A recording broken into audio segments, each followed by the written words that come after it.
1947 रोजी आपला भारत देश स्वतंत्र झाला. 15 ऑगस्ट हा सर्व भारतीयांचा राष्ट्रीय सण आहे. म्हणून असा मोठ्या अभिमानाने साजरा केला जातो. आपल्या भारताला स्वातंत्र्य मिळवून देण्यासाठी अनेक स्वतंत्र सैनिकांनी बलिदान दिलेले आहे. म्हणून आपण त्यांचा आदर केला पाहिजे. स्वातंत्र्यापूर्वी भारत देशावर इंग्रजांचे राज्य होते. म्हणून मला असे वाटते की हे मेरे वतन के लोगों, जरा कभी बनो पानी, ये शहीद उनकी याद करो कुर्बानी.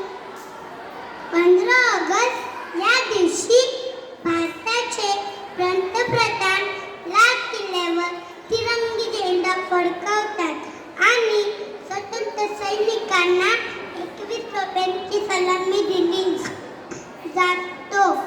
स्वातंत्र्यानंतर भारतात विविध जातीचे धर्माचे लोक एकत्र राहतात. म्हणून भारताचे नाव टिकून आहे. त्याचं मुकुट आहे हिमालय, जिथे वाहते गंगा. त्याचं मुकुट आहे हिमालय, जिथे वाहते गंगा, जिथे विविधतेचा. तोच आहे भारत देश माझा, तोच आहे भारत देश माझा. एवढे बोलून मी तिरंगी झेंड्याला वंदन करून मी माझे 2 शब्द पूर्ण करते. जय हिंद, जय महाराष्ट्र. भारत माता की जय. Vande Mataram.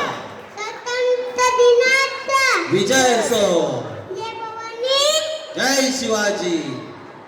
Thank you. Very good. Clap for her. Look at that.